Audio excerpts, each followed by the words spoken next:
Buenos días, un gusto estar en una nueva transmisión de Café Presencia. Les saluda Nadia Mendoza y en esta ocasión abordaremos un tema muy interesante y muy importante de discutir, que es la mujer, vejez y jubilación. Honduras es uno de los peores países de Latinoamérica para envejecer. Según cifras, solo el 18% de la población mayor de 60 años goza de jubilación.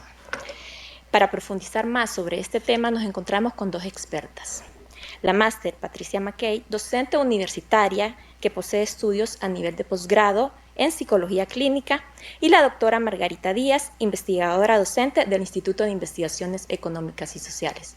Mucho gusto, académicas, y vamos a comenzar definiendo la adultez mayor. ¿Quiénes son adultos mayores en Honduras, máster McKay?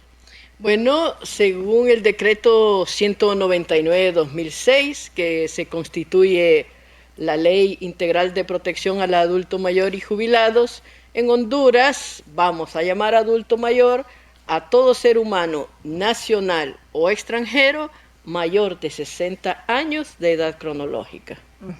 ¿Cuáles son las subetapas de la adultez? Bueno, le cuento que estas etapas de la adultez se han reformulado por los psicólogos evolutivos en consenso mundial. Tenemos tres subetapas de la adultez. Tenemos la juventud, la madurez y la adultez mayor. La juventud, que tiene un máximo hasta los 45 años de edad cronológica. La madurez, que tiene un máximo de 60 años. Y a partir de los 61 años, la adultez mayor ahora se está reformulando para tener una cuarta subetapa de la adultez que recibirá el nombre clásico con que Hall, uno de los primeros investigadores en gerontología, llamó senescencia y se piensa estandarizar con el nombre de senectud. No es adecuado hablar de tercera edad o de cuarta edad, porque en el ciclo evolutivo estos números no corresponden a la adultez mayor.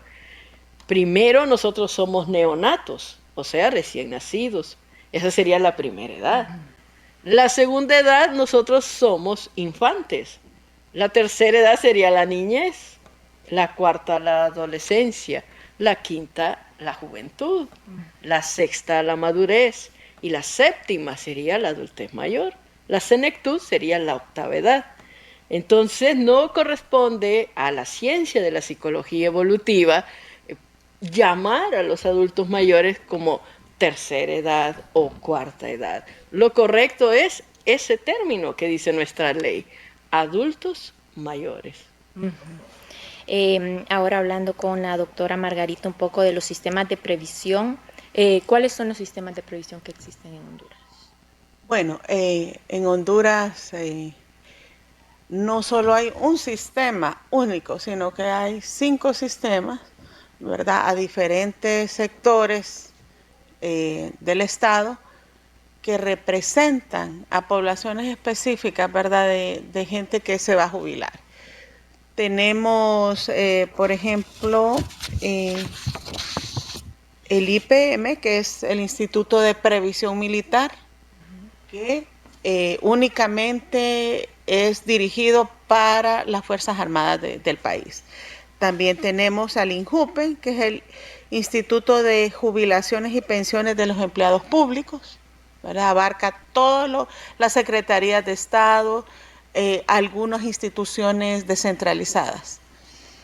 Está dentro de esos institutos el Instituto Hondureño de Seguridad Social, como uno más, ¿verdad?, dentro de el conjunto de institutos. INPREMA, que es el Instituto de Previsión de los Maestros, y INPREUNA, que es el Instituto de Previsión de la Universidad Nacional Autónoma. Cada uno de estos institutos tienen organización diferente, aunque están regidos por la Comisión de Bancas y Seguros, pero cada uno tiene sus particularidades, sus requisitos, ¿verdad?, sus condicionalidades para jubilar a sus miembros, de manera de que esto es lo que está actualmente funcionando en el país. ¿Cuál es el más grande de estos 5 institutos? Pues INJUPEN ese es el más grande, ¿verdad?, porque abarca todo el sector público del país. Esto es uno de los más grandes que tenemos. Sí. Me gustaría seguir la línea de la doctora Díaz. Por Constitución, en el artículo 142, se denomina al Instituto Hondureño de Seguridad Social como el regente de la previsión social en Honduras, ¿verdad? Entonces, como regente de la previsión social en Honduras, los otros institutos pertenecen a gremios, ¿verdad? Como ella bien explicaba, pero a nivel nacional es el Seguro Social. Y sigue siendo a nivel nacional el Seguro Social el que tiene el mayor número de las pensiones por jubilación. Si nos vamos a los institutos de previsión gremiales, es como la doctora nos informa, ¿verdad? Que el INJUPEN sigue siendo el de los empleados públicos, el de mayor jubilados, y luego pues tenemos el IMPREMA, el IMPRONAE, el IPP y el IPM. Pero se abre una figura nueva, y que es por medio del Banco Central de Honduras. Esta figura nueva son los AFP, o sea, fondos privados de pensiones. Y las siglas AFP significan Administración de Fondos de Pensiones.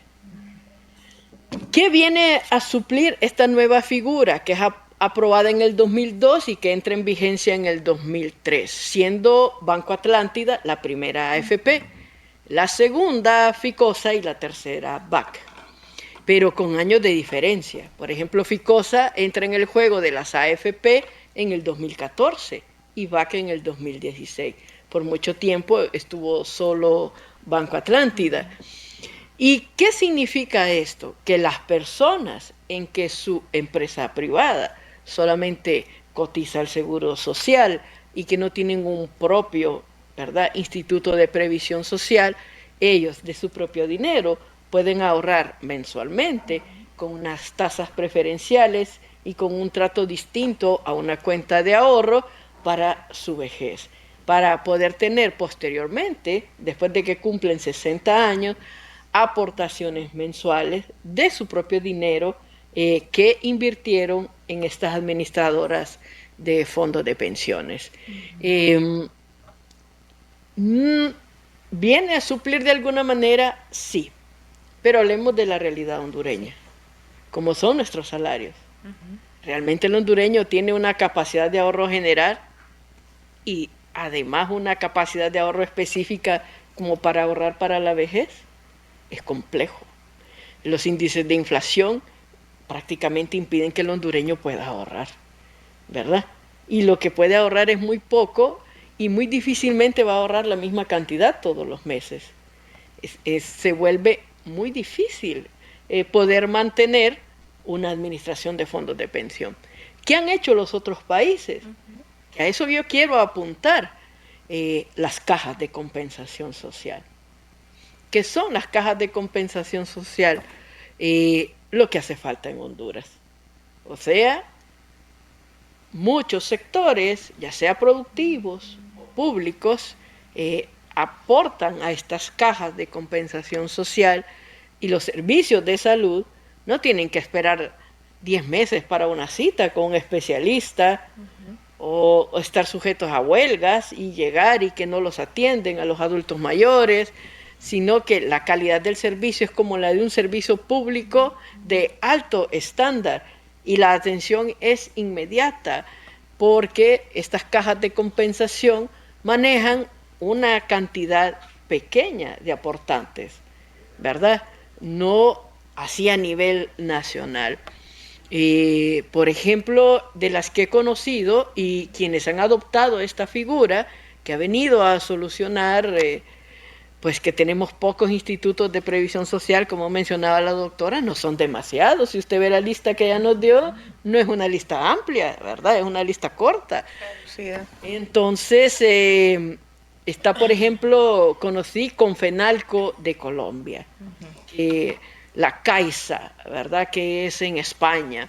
Y hay distintas de estas modalidades de cajas de compensación social que incluso tienen hasta los paquetes turísticos que ellos como aportantes tienen derecho 1 o 2 veces al año, y es impresionante la cantidad de actividades para el beneficio y para la calidad de vida de los adultos mayores, servicios de nutrición, de salud mental, de medicina interna, de cirugía, de atención inmediata, transportes de ambulancia, piscinas temperadas, kinesiólogos, fisioterapeutas, ayudas técnicas. ¿Qué son las ayudas técnicas? Por ejemplo, el andador, las muletas, el bastón, las prótesis que necesitan para rehabilitarse de caídas, de golpes, de tendinitis y otras quejas que son comunes en los adultos mayores. De las cajas de compensación vienen a suplir, porque Honduras no es el único país que tiene esta realidad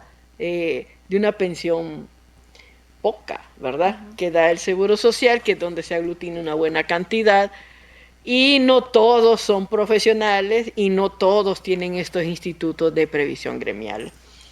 Entonces, nosotros hemos llegado nada más y recientemente, como usted puede ver, 2003, a las AFP, pero aún como país no contamos con estas cajas de compensación.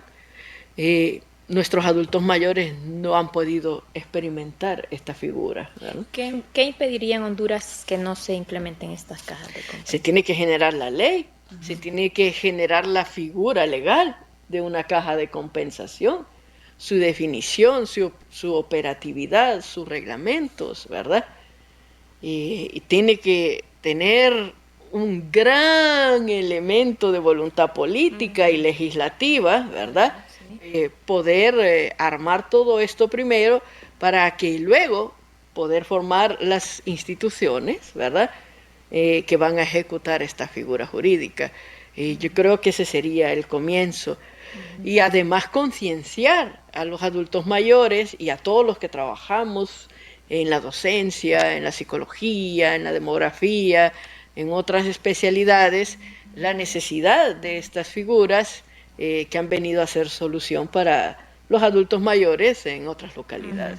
Hablando un poco, contribuyendo un poco a la discusión que tú mencionabas, yo pienso que en el país no ha habido una cultura del ahorro, de la previsión.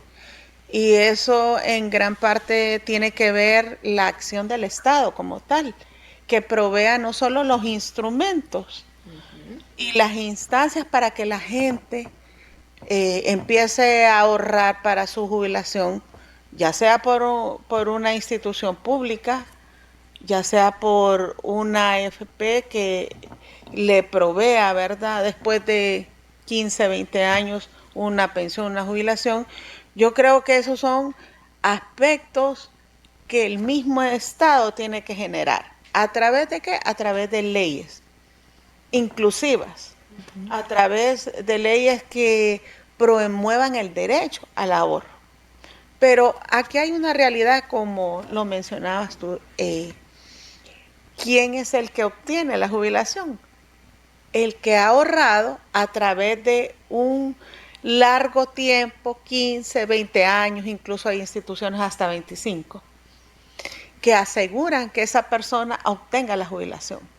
Pero si la población como tal no tiene acceso, y ahorita lo hemos visto, hay una disrupción, hay un corte en que la gente pueda ahorrar para su jubilación. Si lo que ahorita está sucediendo es que están viendo qué van a comer el día de hoy, cómo van a generar ingresos para sustentar su familia.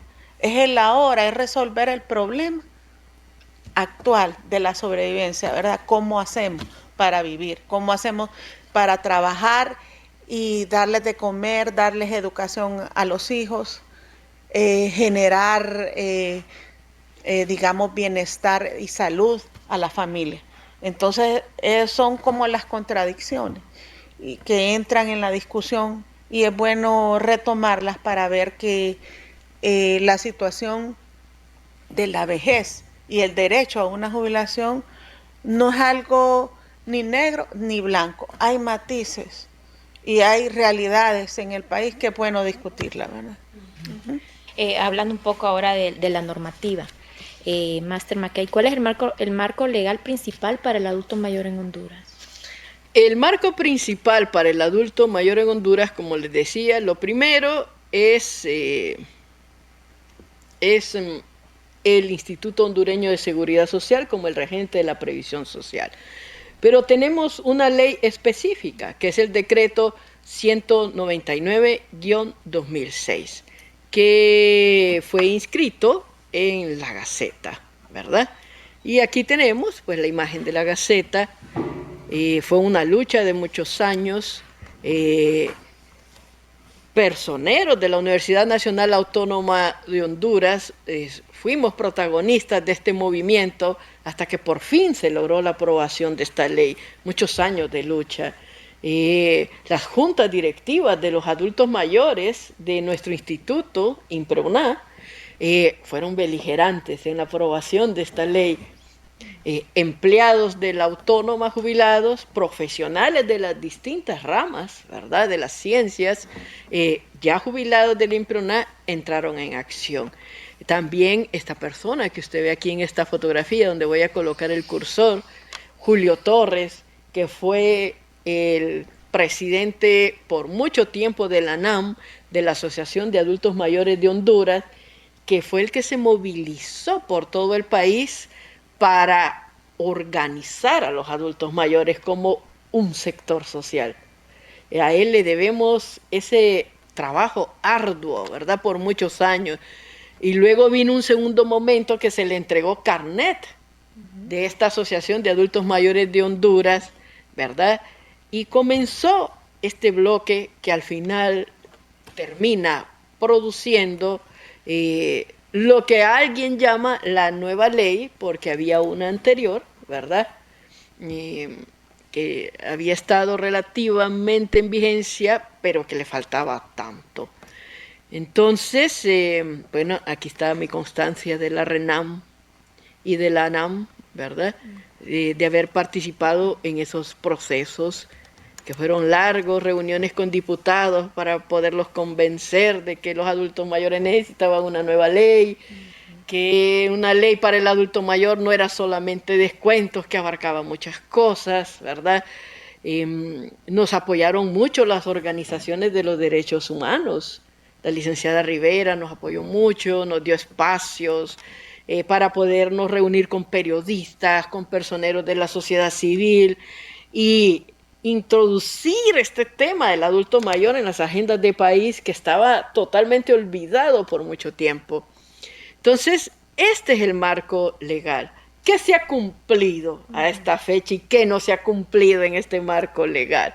Bueno, se formó la DIGAN, sí tenemos la DIGAN, la Dirección del Adulto Mayor, la tenemos.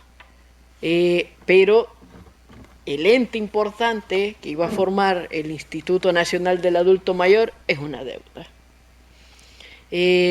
Los adultos mayores que quieren pedir ayuda es la justicia. Que la justicia los cubra es complicado.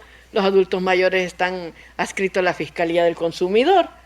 Y la Fiscalía del Consumidor, pues es más de números, es más como de ver qué instituciones les dan o no los descuentos a los adultos mayores, pero la realidad social de nuestros adultos mayores va mucho más a que te den un descuento o no te lo den en un centro comercial, ¿verdad?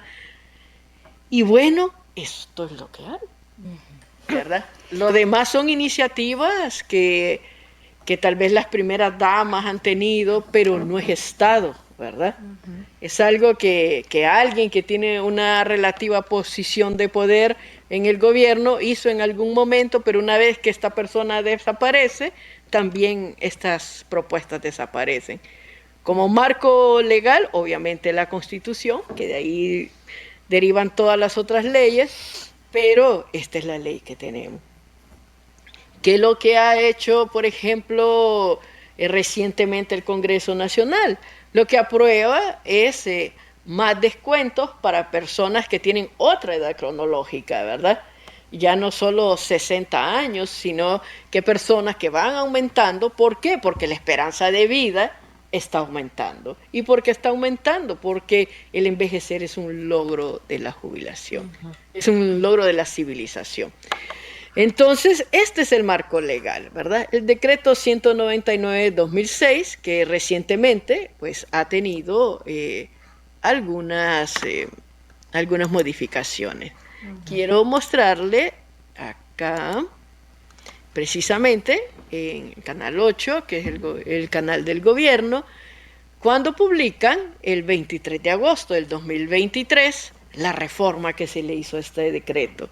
Pero no es una nueva ley y no es el Instituto Nacional del Adulto Mayor, sino que esta ley se le hace una modificación de dar descuentos más amplios a las personas que tienen de 80 años en adelante.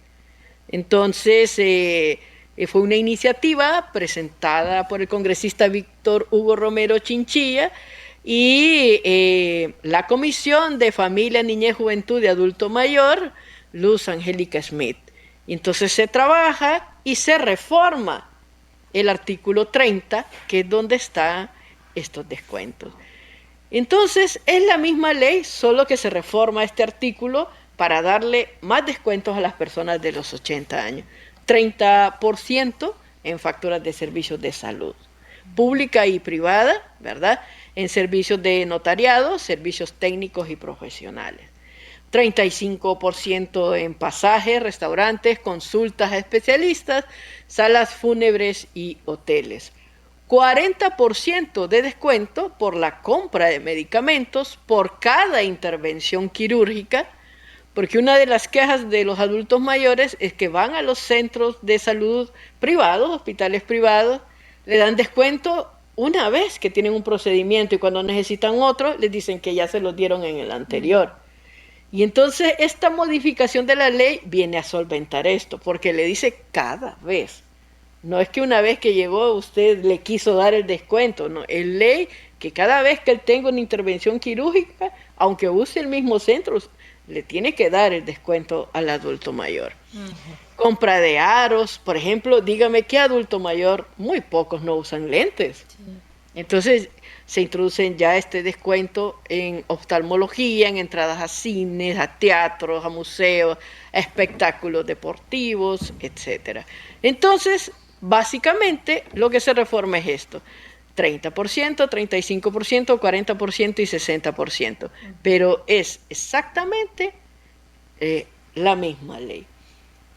¿Quiénes son los beneficiados de este decreto 199/2006? A la fecha, que es agosto del 2023, que cita la reforma, 848.691 personas. ¿Verdad?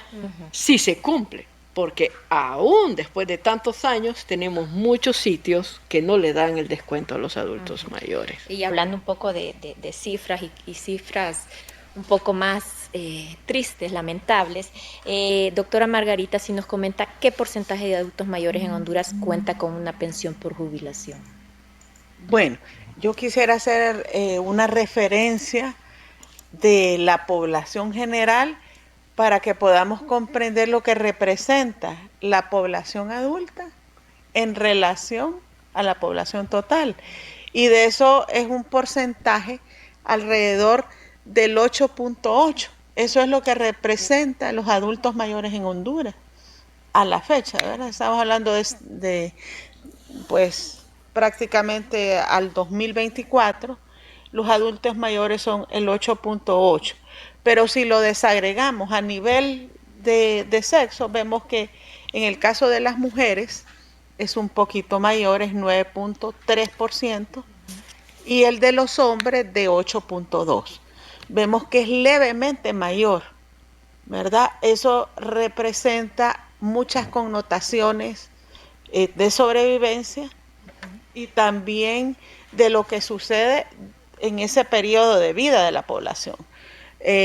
Bueno, unido a esto hay,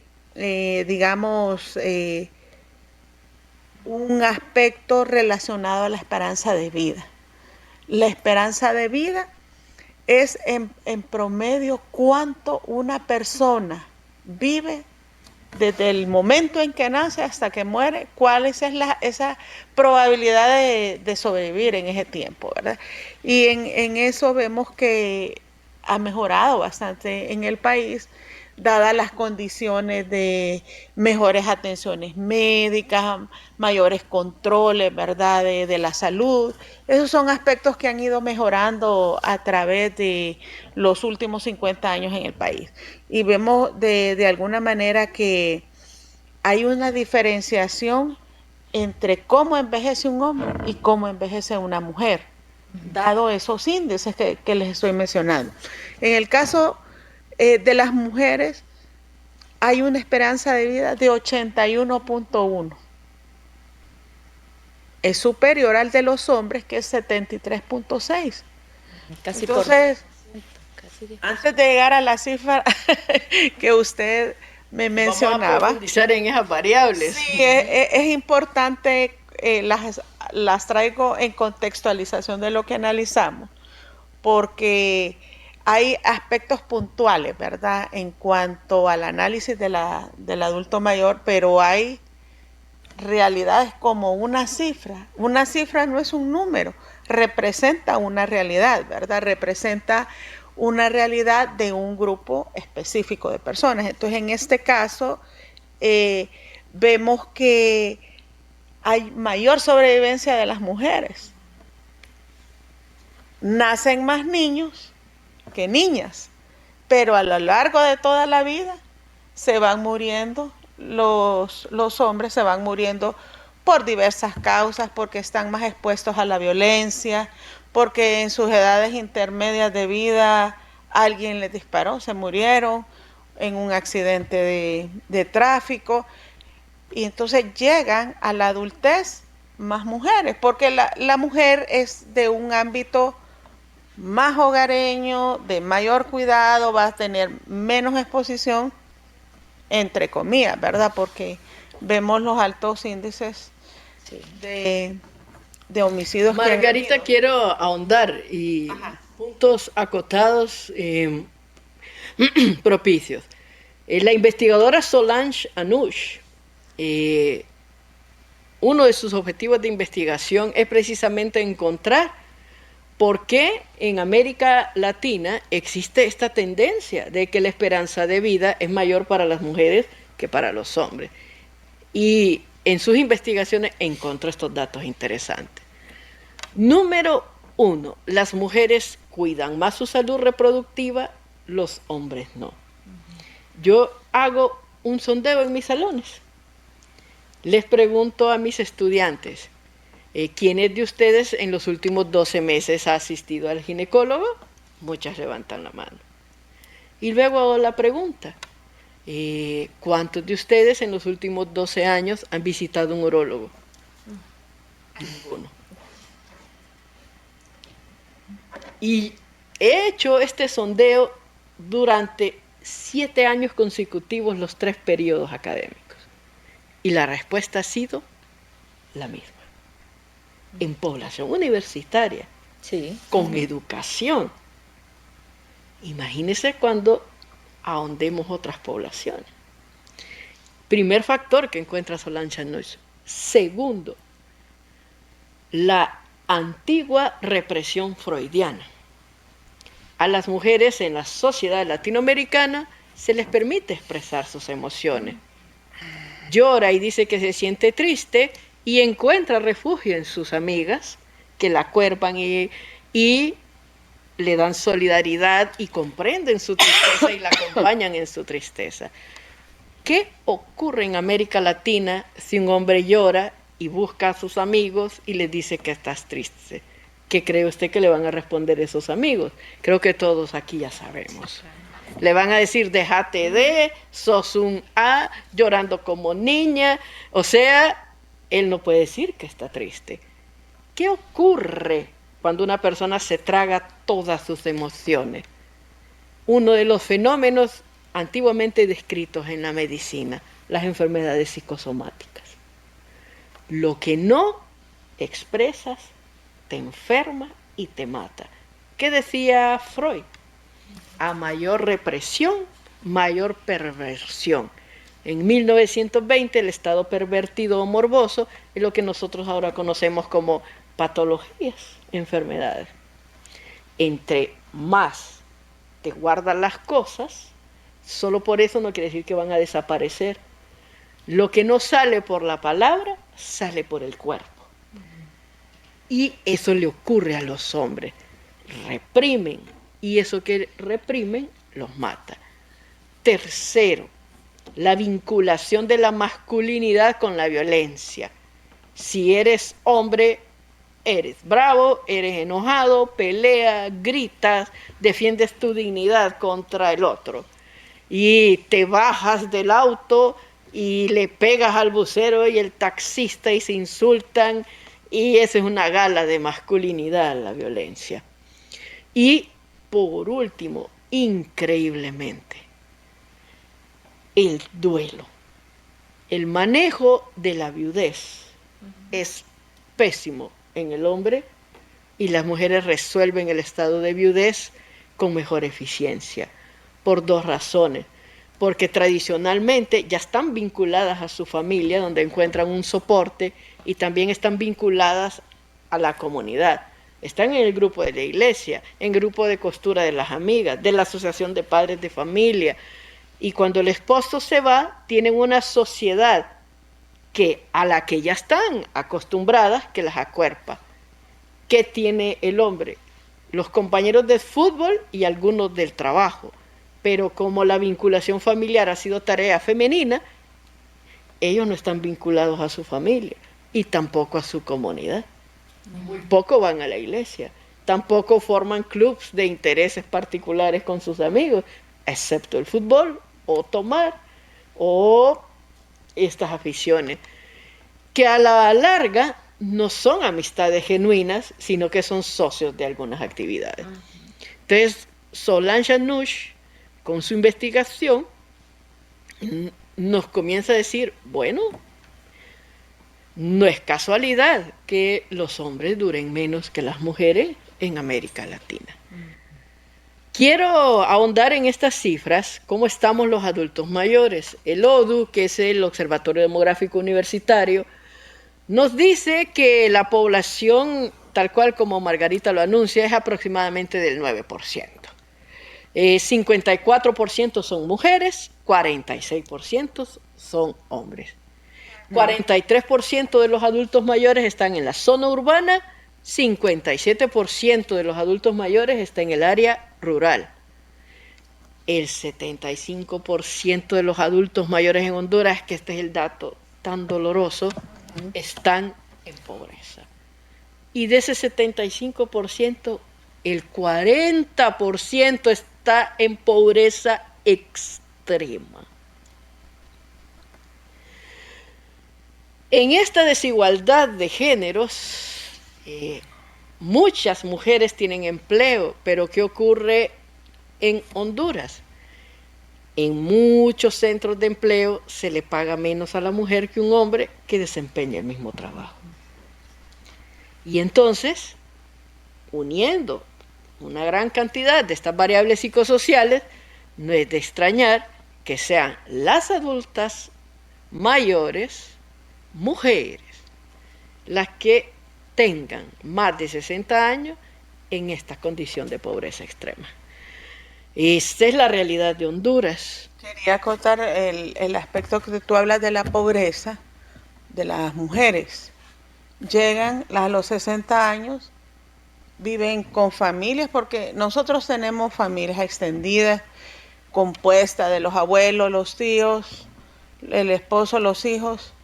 Es algo muy común que el adulto mayor vaya a vivir con uno de sus hijos, o sea, una familia combinada. Pero la realidad es que cómo es el desempeño de la mujer viviendo en un hogar así extendido. Ella es la encargada de cuidar a los enfermos, a los discapacitados, al hijo que no se casó y todavía a los hijos de otros hijos, y eso es lo que se llama una crianza prolongada. es una profundización del rol que se le asigna a la mujer en nuestra sociedad, que tiene que ser cuidadora y que tiene que estar en el ámbito familiar, en el ámbito del hogar. Entonces es como que no llega a una jubilación y goza del espacio totalmente, sino que tiene asignada culturalmente y tradicionalmente ese rol que le provee la sociedad. Entonces es algo como una camisa de fuerza para estas mujeres pobres. Porque como tú lo mencionaste, Pati, hay mujeres que se jubilan y están involucradas en actividades recreativas, en grupos de mujeres. Eso fortalece la autoestima, eso genera un bienestar en la mujer. Pero digamos en estas mujeres pobres, eso es lo que sucede. Continúa su rol, ese rol tradicional de ama de casa. Y siguen cuidando, y siguen criando otros hijos, y siguen limpiando sus hogares. No salen de ese ciclo. Entonces, esa es como una realidad adyacente y colateral de la vejez en la mujer pobre, ¿verdad? Podríamos decir entonces que los hombres tienen más acceso a jubilación que la mujer. Yo creo que en general todo depende si son empleados permanentes en un trabajo que le permite esta jubilación. Pero en general el hombre tiene una participación laboral más estable que la mujer. Sí. Y desde tempranas edades, ¿verdad? Sin embargo, hay una contradicción. Nuestra universidad está llena de jóvenes, mujeres, y hay un porcentaje mayor de mujeres graduándose, pero sin embargo, al insertarse en el mercado laboral no tienen las mismas oportunidades que tienen los jóvenes varones. Entonces, esta es una realidad que se ve, ¿verdad? La feminización del envejecimiento, la feminización de la pobreza, la feminización de aquellos ámbitos en que la mujer no puede sobrepasar ese círculo en el cual la aún ha ubicado. Entonces yo pienso de que dentro de este contexto que no tiene tanto acceso al mercado laboral, eso como que la predispone a una vejez sin jubilación, sin protección social, ¿verdad? Y sin recursos suficientes para llevar una vida tranquila. Se supone que es una etapa en que su rol activo, ¿verdad?, cesa actividades más recreativas y relajantes, y es todo lo contrario. Vemos mujeres que luchan diario por sobrevivir, ¿verdad? Y es toda una situación que todavía no se refleja plenamente, así como un problema social, pero es algo que está ahí, ¿verdad? Y que va a ir creciendo. Y tomando en cuenta, reiterando el dato de que solo el 18% de la población mayor de 60 años goza de jubilación, y viendo cómo ha ido abordándose esta situación, ¿qué le depara al adulto mayor en Honduras? Bueno, vamos a refrescar un poco algunas de estas cifras. Solamente el 33% de los adultos mayores son susceptibles de una pensión. O sea, que se encuentran cotizando y que probablemente si cumplen los años van a poder tener una pensión. Por principio, 67 de 100 hondureños no son susceptibles de una pensión por jubilación. Imagínense eso. Tremendo, ¿verdad? Y tienen un promedio de pensión que aquí vamos, que no crea que es que está solucionado y cubiertos estos posibles 33%. La mayoría de este 33% lo que va a obtener es la jubilación del Seguro Social, que anda en un promedio de 2.300 a 3.314 lempiras. Yo me pregunto, ese 67%, que probablemente esa es la pensión que va a recibir, ¿puede vivir con ese dinero al mes? No. O sea que en Honduras, tener garantizada la pensión del Instituto Hondureño de Seguridad Social no te dice que vas a tener seguridad económica, ni todas tus necesidades cubiertas en tu adultez mayor. El panorama es triste, desgarrador. Y si seguimos con este modelo de previsión social tripartito, que es el modelo Bismarck, que es el que ha adoptado nuestro país para ejercer la previsión social, vamos a ir caminando cada vez más al abismo. Le voy a poner el ejemplo de los países sabios que se agarran de la ciencia, que toman decisiones y que cómo dan un giro de las peores condiciones a las mejores condiciones. El mejor sistema de previsión que tenemos, le voy a contar, vamos a ir a esta lámina. En el mundo, si juntamos los sistemas de previsión en dos conjuntos, vamos a tener los que tienen el sistema de Otto von Bismarck y los que tienen el sistema Bedbury. El sistema Bedbury fue creado en Inglaterra. Alemania tenía el sistema de Otto von Bismarck y se dio cuenta que iban al abismo. Tomaron la sabia decisión y giraron a este sistema de Bedbury. ¿Qué significa esto? En palabras sencillas, sistema de Otto Bismarck da un porcentaje el empleador, da un porcentaje el empleado y un porcentaje el Estado para que este sujeto tenga seguridad social y probablemente una pensión por vejez, ¿verdad? En el futuro. ¿Qué es el sistema Bedbury? Este sistema es que es global, se toman los impuestos de todo el país y es el Estado el que brinda la seguridad social, ¿verdad? El ciudadano, la persona con sus impuestos ya está pagando su jubilación, ¿verdad? Y es para todos. Por eso tiene el equivalente de que se le llama el sistema de previsión social global. Ok, Alemania hace ese giro. ¿Qué pasa con Alemania? Está catalogado hoy en día como el país con la mejor previsión social del mundo. ¿Qué países tienen este sistema? Y comencemos a ver los índices de desarrollo humano de estos países, que hay que tomar en cuenta todas estas variables. ¿Ok? Finlandia, Dinamarca, los países con mejor desarrollo, donde la población a cualquier edad, incluidos los adultos mayores, tienen los mejores niveles de calidad. Hablemos de países como Italia. Automáticamente el día que usted cumple la edad de la jubilación, usted recibe su primer cheque en su cuenta de banco. Usted no tiene que andar tonteando con abogados, con papeles, luchando porque ese derecho suyo que se ha ganado con sus aportaciones, 180 cuotas de aportación, que se lo den. No crea usted que es automático esto en Honduras. Si el adulto mayor no hace su gestión, lo pierde. Y tiene ese derecho. Bueno, tenemos otros países en el mundo. Hablemos de América Latina. No queremos hablar de Europa porque es la panacea del desarrollo que tenemos en la mente. Bien, hablemos de Chile.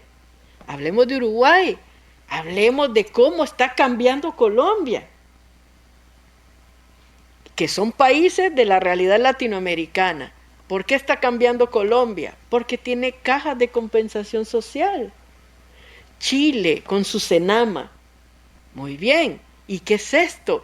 Lo que vendría a ser el equivalente del Instituto Nacional del Adulto Mayor. Uruguay, un sistema de impuesto global. Y entonces la ciencia, cuando cuantificamos y vemos, nos va diciendo, los países más pobres, los países donde están menos atendidos, donde la situación de los adultos mayores es precaria, ¿qué sistema de previsión tienen? El nuestro, el sistema Bismarck.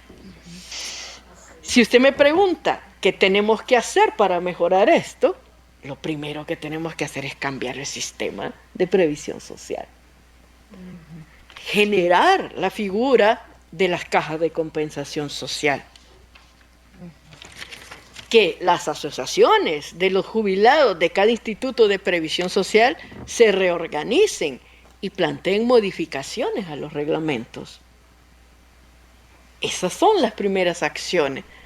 La tercera y la cuarta, las campañas de concientización, de educación al mismo adulto mayor y a toda la población en general.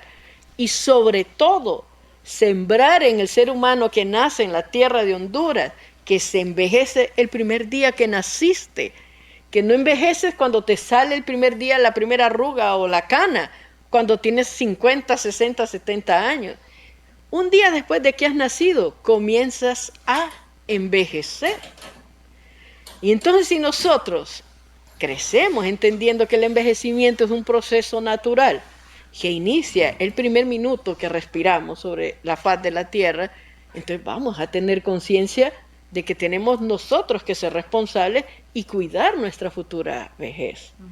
Yo creo que si tomamos este conjunto de medidas, cambiar el sistema de previsión social, generar las cajas de compensación social, educar a la población en el envejecimiento a todo nivel educativo, hacer estas campañas de concienciación en los medios de comunicación, todas estas campañas de economía social, yo le aseguro que los adultos mayores más fácilmente se van a reorganizar y van a plantear estas modificaciones en sus institutos de previsión social y la realidad del adulto mayor en Honduras sería otra. Y vamos a hablar de realidades nacionales, de otras variables contextuales. Esta cultura de la corrupción que cree que tiene derecho de agarrar las aportaciones de los adultos mayores y hacer con el dinero ajeno lo que les da la gana. Eso se tiene que terminar. Ese dinero es de cada adulto mayor, que de su bolsillo, después de tantos años de trabajo, ahí lo tiene para su vejez. Ese no es dinero de los bancos, ese no es dinero de los institutos de previsión social, es dinero de ese hombre y de esa mujer que mínimo trabajó 15, 20, 25, 30 años para tener una pequeña pensión en su vejez. Pero ¿qué ocurre en Honduras? Que creen que tienen derecho de tocar ese dinero que no les pertenece, de invertirlo y perderlo. Y se le dice al adulto mayor, perdimos tu dinero.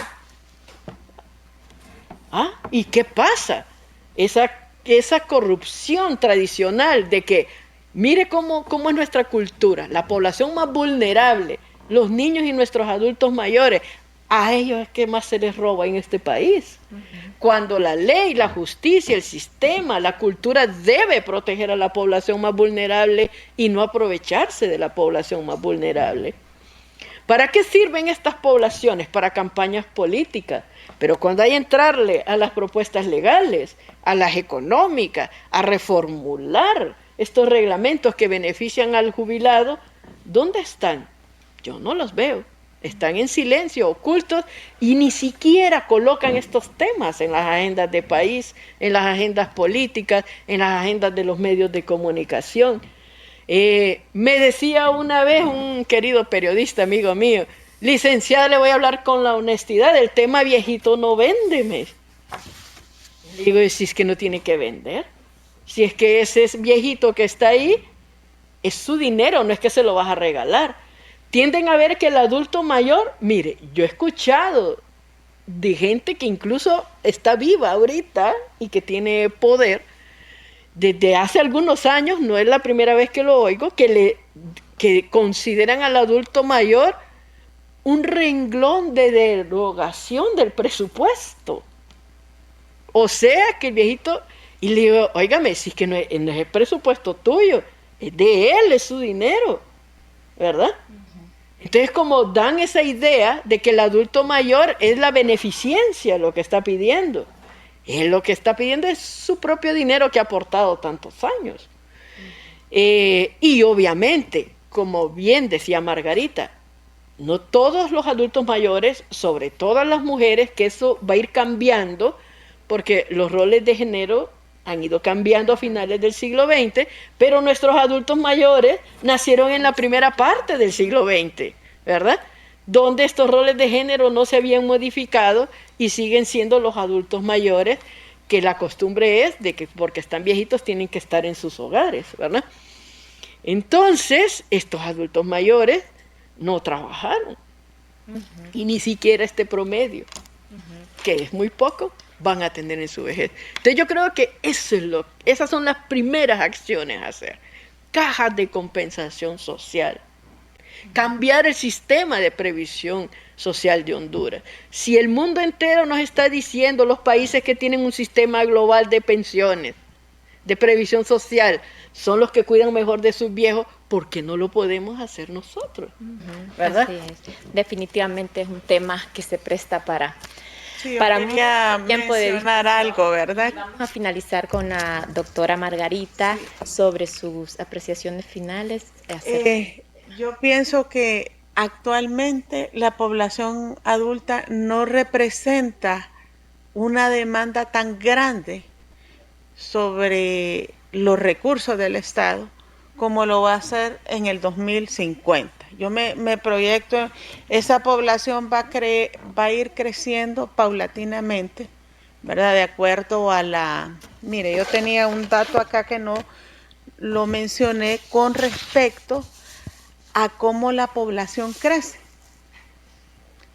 Nuestra tasa anual de crecimiento de la población actualmente está de 1.5, ¿verdad? A veces pensamos que esa tasa no hace crecer la población. La población sigue creciendo, pero a esa velocidad, a ese porcentaje anual, esa tasa anual, significa que van a nacer menos niños, pero van a crecer más adultos. La población adulta va a crecer más. Entonces, ¿qué significa? Que actualmente nuestra tasa de crecimiento anual para mujeres mayores de 60 años está en 3.7 y para los hombres mayores de 60, 3.10. Entonces recupero a la discusión que tenemos ahorita el aspecto sobre la feminización del envejecimiento de nuestra población. Vamos a tener muchas mujeres adultas mayores para el 2050. Vamos a tener un contingente de población presionando y demandando servicios de salud, ¿verdad? Por un montón de patologías y enfermedades de la edad. Van a presionar los sistemas de salud. Se van a necesitar también cuidos donde ellas pueden vivir si no tienen familias que la acojan. Van a tener que crecer los centros de acogida de adulto mayor o residencias de adulto mayor. Me llama la atención que en Europa y en Estados Unidos es toda una, se vende una idea de que el adulto tiene que ir a vivir a la residencia y ahorra toda su vida para gozar de ese beneficio. En la Florida está lleno de apartamentos, casas, comunidades de adultos. Hay toda una, ¿por qué? Porque ellos ya tienen esa presión. Entonces tienen que reestructurar desde el Estado la atención a esta población que no va a crecer. Ahorita la estamos conteniendo, pero la población sigue creciendo. Va a seguir creciendo esta gente de adulta mayor. 2050 en adelante vamos a tener muchos adultos mayores, ¿verdad? Vamos a tener bastantes, pero la población que más va a crecer son las mujeres adultas. Ese es el panorama que tenemos al 50 o más allá del 50. Entonces, traigo a colación estas pequeñas reflexiones para que podamos irnos concientizando de cómo la población adulta va a ejercer una presión sobre los recursos del Estado, sobre los presupuestos del Estado para poder atenderlo. Así como en su tiempo, hace 50 años, y actualmente también hay mucha, digamos, mucho enfoque hacia lo neonatal, hacia los niños menores de 5 años. En 20 años vamos a estar con otro tipo de problemas atendiendo a esta población que va creciendo cada día. Bien, con esto finalizamos esta edición de Café Presencia. Le agradecemos a la máster Patricia McKay y a la doctora Margarita Díaz por compartir estos importantes datos. Buenas tardes. Muchas gracias.